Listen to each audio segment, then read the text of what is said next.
Salut à tous, c'est Frédéric Delavier. Ce soir, je voulais faire une petite vidéo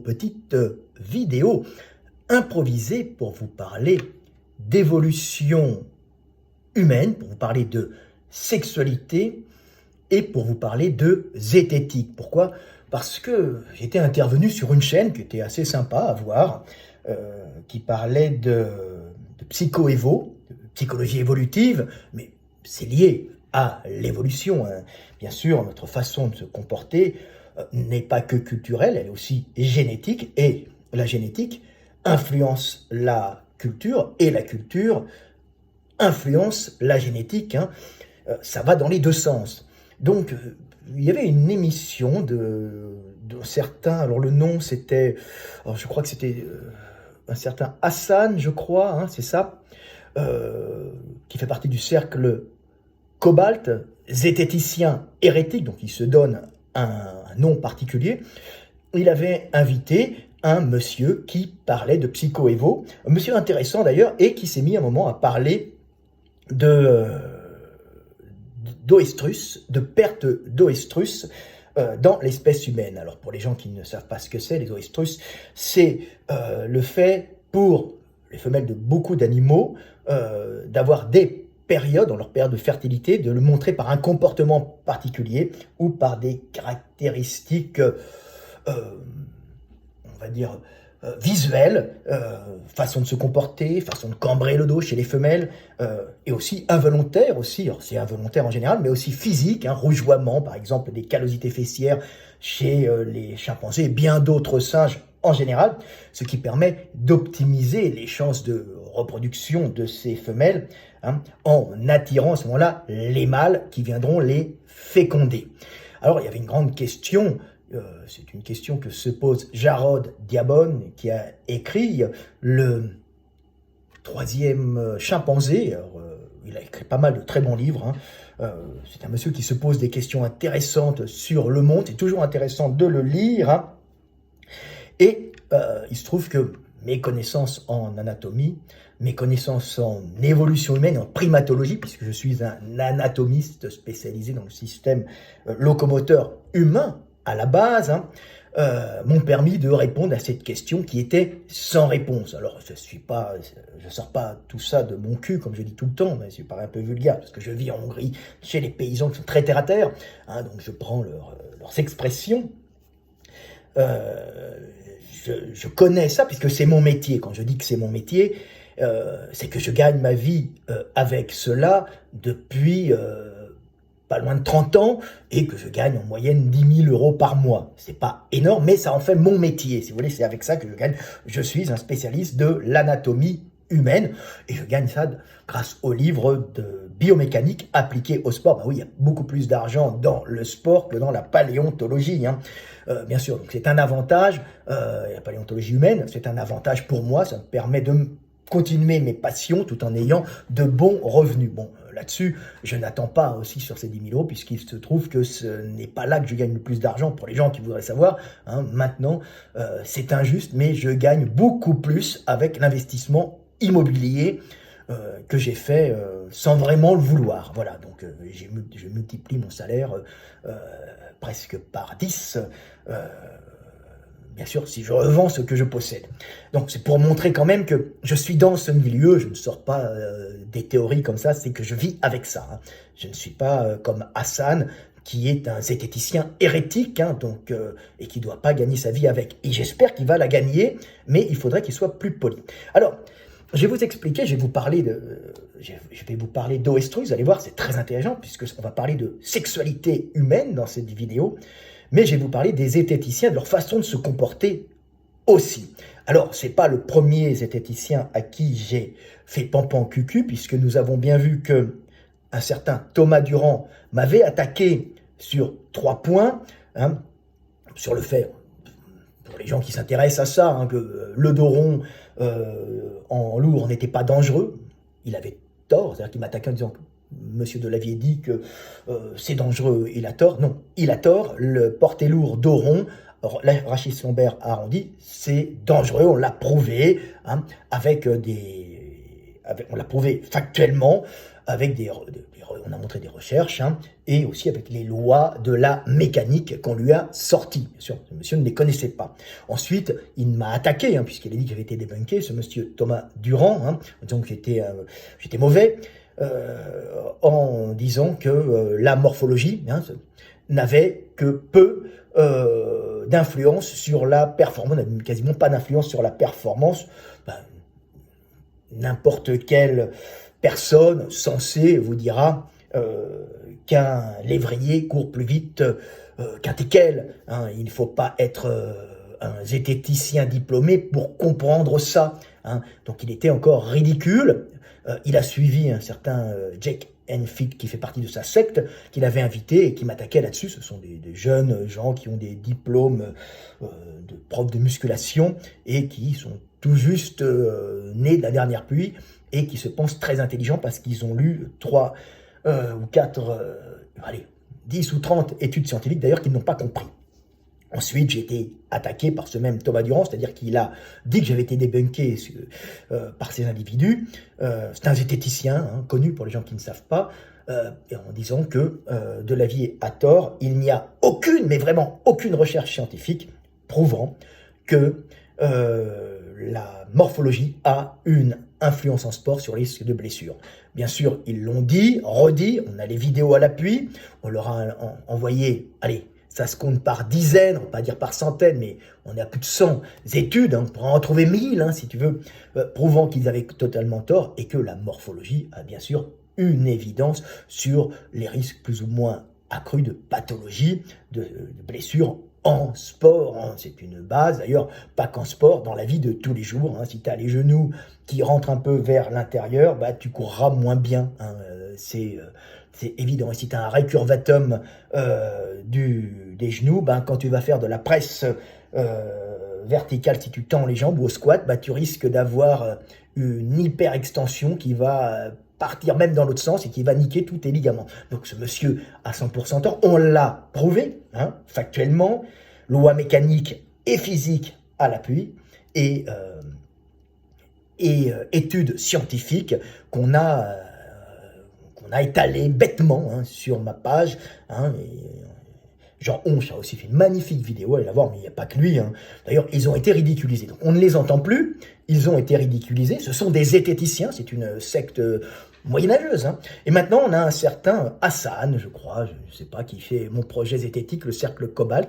Alors, je ne savais pas, j'ai été sur son émission, j'avais vu, bah, tiens, je vais écouter ça. On m'a envoyé l'émission, c'est un ami qui écoutait ça. Ah, sympa, il interviewait un gars bien. Puis, je suis intervenu sur cette émission parce que la personne qui l'interviewait était très intelligent, mais je pense que sa théorie était pas fondée sur la perte d'oestrus, puisqu'il donnait cette théorie comme une facilité de transmettre des bactéries d'un individu à l'autre en ayant une sexualité normale, donc augmenter en même temps la résistance des individus. Ça joue, je l'ai expliqué pour le baiser, hein, vous le trouverez dans l'éveil des consciences, mon bouquin. Oui, la résistance bactérienne, parce que nous sommes une flore bactérienne aussi, c'est très important d'échanger entre les individus de même groupe ou surtout familiaux, mais ce n'est pas la cause principale, et je lui ai fait une réponse parce que la personne, visiblement, se trompait un peu là-dessus, hein, parce que c'est faux, si vous voulez. Quand les chiens lèchent le cul d'un autre chien, souvent ils se transmettent des germes, hein, chacun, et ça permet d'optimiser dans le même groupe la résistance des individus en créant des anticorps, hein, et en s'échangeant aussi des germes qui favoriseront la bonne digestion et pas mal de trucs, mais comme ils sont dans le même groupe, hein, ils ont le temps de se... Alors c'est vrai que ça joue, mais c'est pas ça. Alors, j'ai expliqué, je lui ai envoyé un petit texte très poli, très gentil, vous allez voir ce que c'est qu'un zététicien. Ce texte va être pas mal pour vous parce qu'il va vous faire comprendre aussi au passage pourquoi nos femmes, nous les hommes, et pourquoi vous les femmes, vous n'avez pas de période d'oestrus. Ça veut dire que quand vous avez votre ovulation, vous êtes fertile, pourquoi vous ne frétillez pas des fesses quand vous nous voyez passer, nous les mâles, hein, fertile en permanence, hein, bien sûr, et pourquoi vous n'avez pas votre vulve qui rougeoie, vos fesses qui rougeoient, hein, pour nous avertir. En vérité, il y a quelques signes, mais c'est très difficile à percevoir. Les dernières études prouvent quand même que les mâles, hein, ça a été fait récemment sur, je crois que c'est 300 ou 300 couples, les mâles, hommes, ne voyaient pas les périodes de fertilité des femelles. Et moi, j'ai expliqué pourquoi, justement, il y avait cette perte d'oestrus. Alors, je vais vous expliquer mon texte que j'ai envoyé très, très poliment. Et vous allez voir une réponse de zététicien, c'est-à-dire une réponse d'un pauvre type, et à qui je vais encore faire pampan cucu, comme j'ai fait pampan cucu à Thomas Durand, qui maintenant n'ose pas montrer le bout de son nez parce qu'il a tort. Il ne peut pas admettre qu'il a eu tort, il devrait s'excuser, mais il ne s'est pas excusé, donc il ne leur reste que l'insulte, ce qui est très très très scientifique. Alors voilà, je vais vous lire ce petit texte que je lui ai envoyé et qui va vous intéresser au passage. Alors, je vais expliquer. Pour la perte d'oestrus, j'ai découvert la raison de cette particularité humaine suite au questionnement de Jarrod Diamond. Lisez les livres de Jarrod Diamond, je vous les conseille, ils sont très bien. Ça n'a rien à voir avec la sélection bactérienne. En réalité, ça a un peu à voir, ça joue, mais ce n'est pas la principale donnée. Donc, je révise un peu, mais ce n'est pas la principale donnée. C'est un avantage énorme pour notre espèce. Les femelles australopithèques, en perdant par sélection génétique les signes de fertilité mensuels, rendent la sexualité permanente, mais monnayant au mâle sexe et épouillage contre énergie ou nourriture, et principalement de la viande facile à transporter par les mâles qui vont la chaparder dans la savane à de petits prédateurs. Ainsi, ce sont les mâles qui rapportent le plus de viande aux femelles qui ont le plus de chances de se vider les couilles au bon moment et ainsi de transmettre leurs gènes. Ce système a permis aux femelles australopithèques de survivre en savane en limitant les moments passés à aller chercher de la nourriture loin des arbres, risquant de se faire bouffer par des fauves de grande taille, optimisant ainsi leurs chances de survie de transmettre leurs gènes. Le système que n'avaient pas appliqué leurs cousins les paranthropes, restés végétariens qui allaient, mâles et femelles, chercher ensemble de la nourriture végétale en savane, les femelles paranthropes bipèdes, avec des petits dans les bras, devenant en savane des proies de choix pour les grands fauves et ne pouvant pas, à cause de ce portage de bébés debout, fuir rapidement, se défendre avec des bâtons et des pierres comme les mâles de leur espèce font contre les fauves. C'est ainsi que cette espèce disparut, à cause d'une mortalité accrue des femelles, alors que leurs cousins australopithèques furent sauvés par la perte d'oestrus et échange sexe contre énergie. Cette explication est la seule indéboulonnable, c'est la base du comportement si particulier mâle-femelle de notre lignée, où nos mâles ne sont plus attirés majoritairement par de vieilles femelles aux périodes d'oestrus marquées, connaissant la vie et allant chercher la nourriture pour elles et leurs petits, mais par des jeunettes fertiles qui nourriront en permanence contre du sexe, qu'ils nourriront en permanence contre du sexe et de la tendresse. C'est-à-dire que les mâles nourriront les femelles en permanence contre sexe et tendresse, optimisant leurs chances de survie, bien sûr, et de leurs petits. Normalement, avec ça, je devrais faire la une de science, mais en France, le système me bloque car je ne suis pas universitaire. Même si je suis un des plus grands spécialistes mondiaux de l'évolution humaine, et que je commence à faire des adeptes parmi les plus grands du milieu. Ce qui est vrai, d'ailleurs. Donc là, je reste poli. Bon, je suis un peu prétentieux, mais autant faire briller l'individu quand il a de la valeur. Comme je dis tout le temps, quand vous avez des qualités, gueulez-les sur tous les toits, autrement, personne ne les connaîtra et surtout, votre enseignement disparaîtra. Il faut absolument gueuler sur tous les toits vos qualités pour transmettre ce que vous savez. Vous n'allez pas faire de la rétention de savoir, c'est une honte. Le savoir est fait pour être donné aux hommes. C'est ma fonction. Alors, réponse de Cercle Cobalt. Alors, je pensais que ce monsieur allait ou ne pas répondre, ou dire il y a des erreurs à tel endroit ou tel endroit, mais d'une façon polie aimable. Alors voilà la réponse, j'ai été poli, vous avez vu. Votre texte est une bouillie intellectuelle pour demi-intelligents qui n'y connaissent rien. Mais je reconnais le potentiel comique. C'est-à-dire que il considère que lui, il est un intellectuel totalement intelligent, qui connaît tout. Bien sûr, il connaît mieux que moi la morphologie, l'anatomie, l'évolution humaine, bien sûr. Il a étudié ça et il gagne sa vie avec. Oui, non, il ne gagne pas sa vie avec. Mais je reconnais le potentiel comique. Je vous ai expliqué dans une vidéo précédente que quand on n'a pas d'argument, on est narquois et on ricane. C'est-à-dire que, faute de pouvoir apporter un contre-argument factuel, tu vas ricaner, tu sais, ou par exemple, si la personne te répond, tu vas lui dire, non, je vous intéresse, elle vous tutoie, mais pourquoi tu dis ça? je vous interdis de me tutoyer, mettant de la distance. Donc, c'est typiquement français, hein, ce tutoiement, cette distance, particulièrement, cette distance narquoise, où on essaie de se moquer de la personne. Il y a d'ailleurs bouillie intellectuelle pour demi-intelligent, c'est-à-dire que je serai à moitié con, hein, je parle qui n'y connaissent rien, que je n'y connais rien. C'est quand même humiliant de parler comme ça. C'est pour humilier. C'est-à-dire que moi, j'étais dans la discussion scientifique et ce monsieur est dans l'humiliation. C'est-à-dire qu'il essaie d'humilier et après, il dit que je suis comique. Mais a-t-il apporté du factuel? Absolument pas. C'est-à-dire que quand tu n'as pas de factuel, tu te tais. Est-ce que dans la vie, tous les jours, tu parles comme ça? Non. Ça risquerait d'apporter énormément de problèmes. Si à chaque fois, tu réponds comme ça à quelqu'un, tu dis « Ah non, je pense que vous avez tort » ou tu dis « Excusez-moi, j'ai pas le temps. Hein » Donc, il ne me répond pas. C'est gratuit.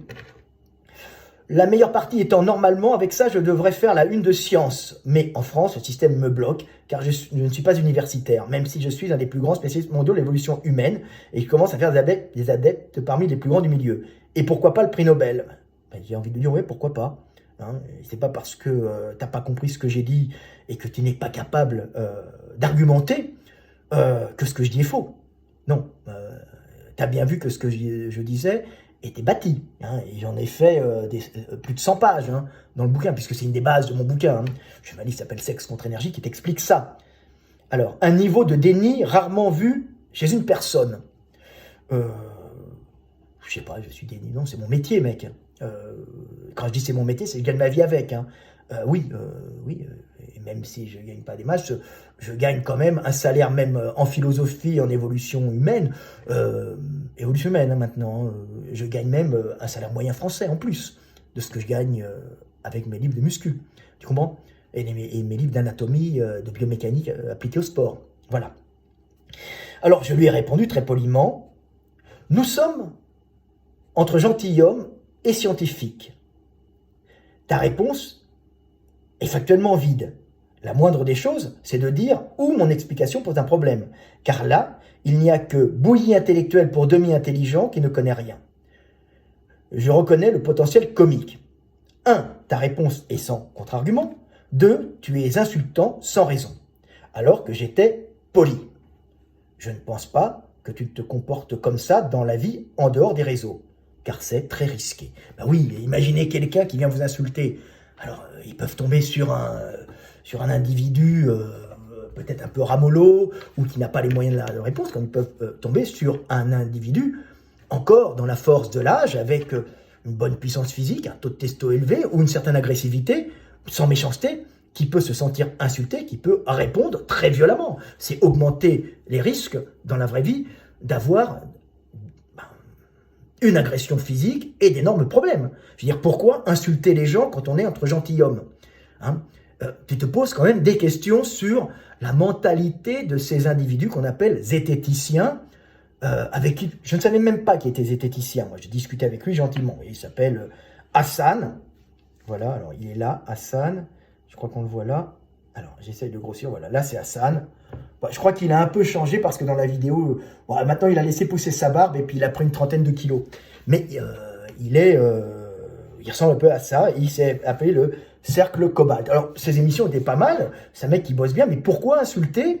Et pourquoi, si tu te veux scientifique, ne pas contre-argumenter? C'est la question. C'est qu'est-ce que c'est que ces zététiciens? Qu'est-ce que c'est que cette mentalité française? Je n'étais même pas au courant qu'il était zététicien. On m'a envoyé ça et j'ai répondu, tu sais, dans la foulée. C'est sympa. Et là, le mec m'insulte. J'ai dit, ils sont bizarres, ces Français, à insulter en permanence les gens. Or, moi, en général, je réponds pas, je vais pas répondre, je m'en fous. Hein. Mais là, quand même, ça fait partie des zététiciens. Quand des mecs m'insultent en disant Delavier, il a frappé une femme, Delavier prend des stéroïdes, ça n'importe rien, on n'en a rien à foutre. Je n'ai pas frappé de femme, je prends pas de stéroïdes, ça m'intéresse pas. Mais là, on parle de science. On parle normalement entre gentilshommes, pas entre bonnets, quoi, bodybuilder, tu vois, qui font un concours de bites. Et je dis, mais ce mec est scientifique? Il n'est pas scientifique, ce mec est débile. C'est où il a fait une erreur, ou mais je ne vois pas en quoi ce que j'ai dit était ridicule. Voilà. Donc voilà, c'est très intéressant. Alors pour revenir, oui, sexe contre énergie, c'est la base de la sexualité humaine.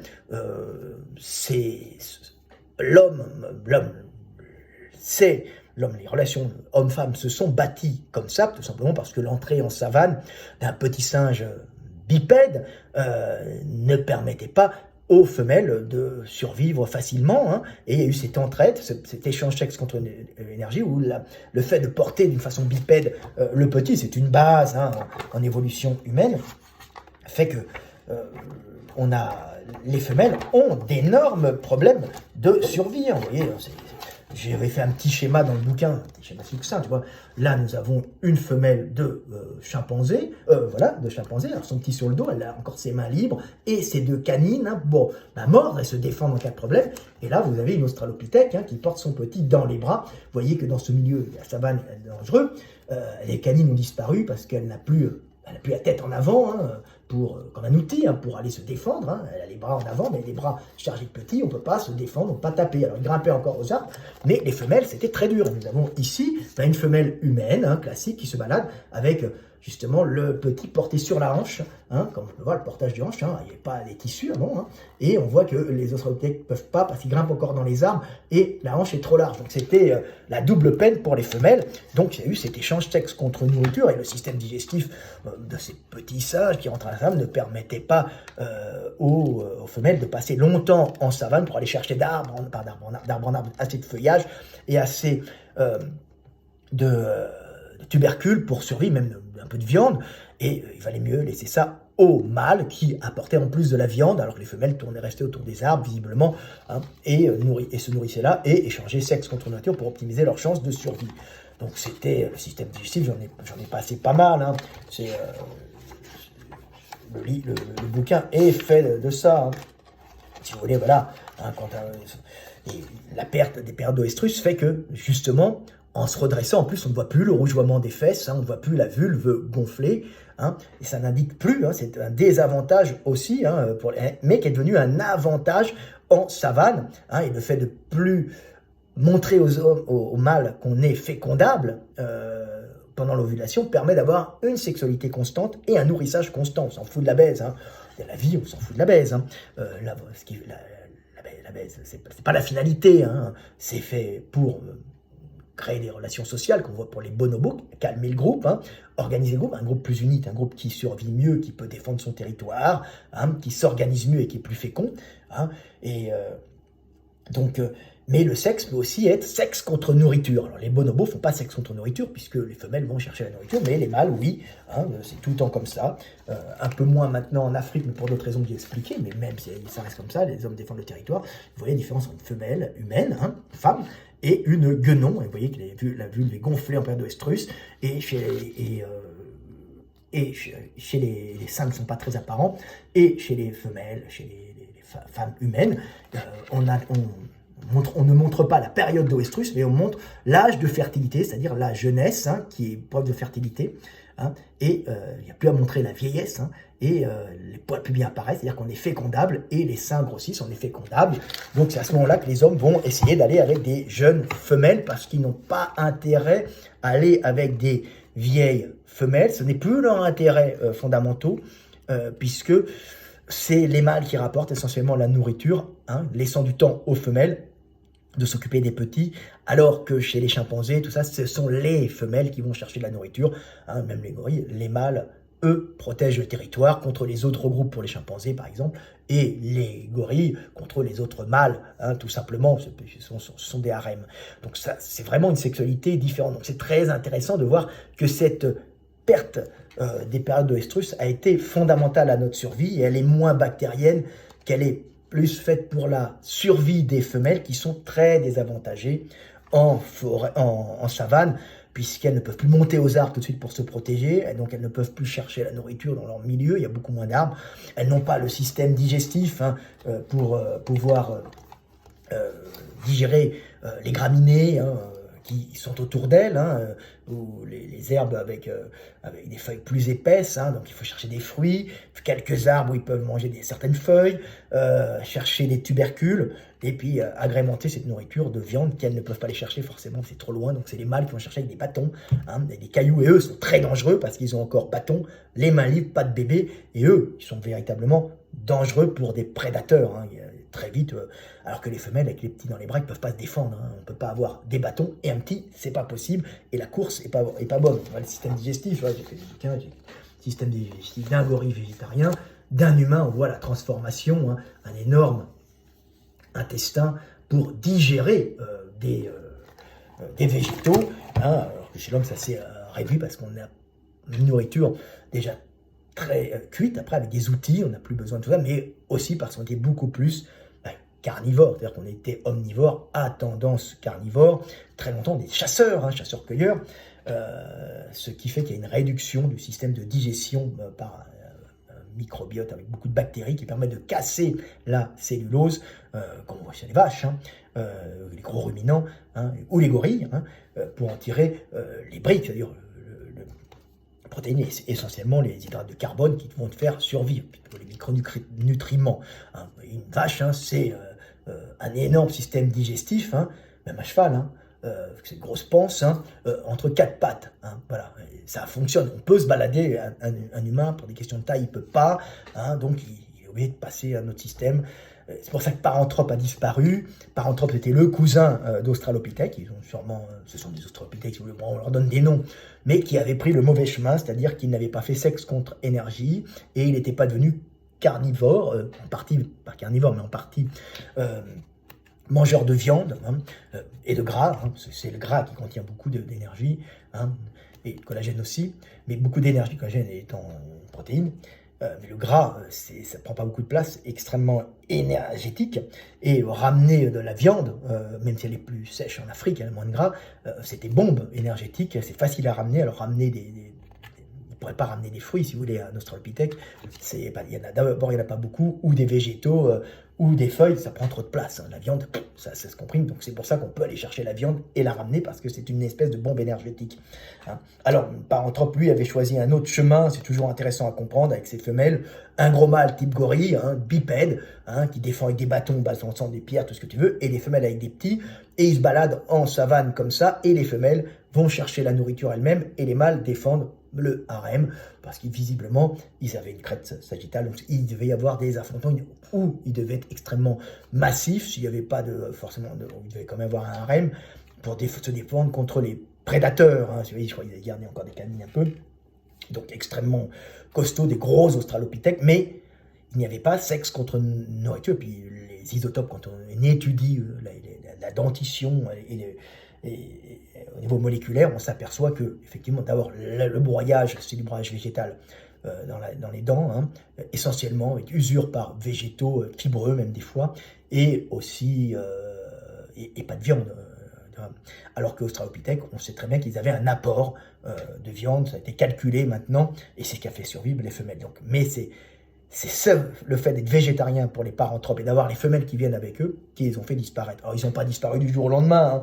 Quand vous perdez un peu plus de femelles que les australopithèques, ça se passe sur des milliers d'années, bien sûr. Hein. Ce n'est pas une disparition rapide. Hein. C'est progressivement...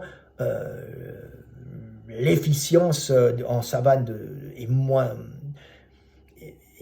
Ils sont moins efficients, les paranthropes, que les australopithèques, et ils finissent sur les millénaires par disparaître et être remplacés, si vous voulez, par les australopithèques, parce que remplacés entre guillemets aussi, parce qu'ils ont le même souche, hein, ils viennent du même endroit, de la même forêt, avec cette réduction des forêts, cette augmentation de la savane, qui n'est pas à la base un milieu propice pour les petits singes bipèdes, mais qui est devenu, par cet échange texte contre énergie, un milieu extrêmement propice à partir du moment où il y a un partage des tâches. On protège les femmes près des arbres qui montent en cas de danger, et les mâles vont chercher de la nourriture. Et c'est pour ça qu'on est encore comme ça. Hein.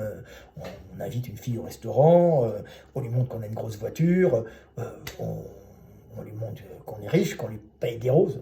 C'est symbolique, hein. C'est un cadeau symbolique montrant qu'on est capable de dépenser de l'énergie pour cette femme, et l'énergie qu'on pourrait lui donner quand on aura des enfants, et des petits, et quand elle mettra toute son énergie, hein, son énergie interne, puisque c'est elle qui fournit le calcium et les protéines par son lait, hein, mais c'est elle qui les voit grandir en elle. Et après, elle doit mettre 9 mois dans son ventre, et après des années à l'allaiter, alors ça diminue un peu maintenant, et ensuite l'éducation est extrêmement lente, longue, parce qu'on est un animal social, donc on a besoin d'un homme à la base qui allait chercher l'énergie, et d'une femme qui restait à la cuisine. Je rigole, mais au nord, près du foyer, et en Afrique, avant qu'on ait éliminé les prédateurs, souvent près des arbres, et qui ne sortaient pas des masses, hein, parce que c'était extrêmement risqué. Ça a complètement changé en Afrique, il n'y a plus de prédateurs. Maintenant, les femmes s'organisent entre elles pour aller travailler à l'extérieur, les hommes s'occupant de gérer le territoire. Maintenant, ça a changé, c'est à l'occidental, mais c'est pour ça que les femmes africaines sont souvent à l'extérieur, les femmes européennes moins, pour des raisons de pathologie microbienne, hein, parce que allant à l'extérieur avec des petits quand il fait froid, pour des raisons assez complexes, les petits risquent, entre guillemets, d'attraper froid, c'est-à-dire, s'ils ont le système immunitaire encore faible, de voir le développement dans les bronches de pathogènes qui sont là pour se développer sur des systèmes immunitaires faibles, donc des petits en pleine croissance, et des femmes affaiblies, donc on reste près du foyer, parce que c'est des endroits où la reproduction microbienne, la chaleur, ils sont faits pour se développer, pour activer leur reproduction, une certaine chaleur et un certain taux d'hygrométrie, ce qui est valable, ce qui est variable, mais c'est encore plus complexe parce qu'il y a une histoire de vitamine D au nord, tout ça, je vais expliquer ça dans des vidéos. Voilà, petite vidéo du soir espoir pour vous montrer encore ces zététiciens. Alors on a déjà fait Pampan Cucu à Thomas Durand, hein, voilà, Thomas Durand a tort, hein, on attend ses excuses, hein, prouvé, avéré, par les études scientifiques et par les lois mécaniques. Tu as tort, vous m'avez attaqué sur 3 domaines, hein, avec tes amis zététiciens. J'ai pas été débunké, on a prouvé que c'était faux, on attend des excuses. Et maintenant, on a un certain Hassan, qui est insultant, comme le sont en général ces zététiciens. Donc je monte encore la tête de Hassan. Voilà, bon. Voilà. Bon, il ressemble plus trop à ça, mais il est sûrement très gentil, mais en tout cas pas avec moi, il a été très agressif. Bon, il a un peu pris de poids. C'est dommage qu'il soit agressif. Bon, qu'il ait pris du poids, s'il a envie, je m'en fous. Voilà. C'est de l'énergie. Les femmes aiment, des fois. Voilà, c'était Fred Delavier, je vous aime et paix sur terre.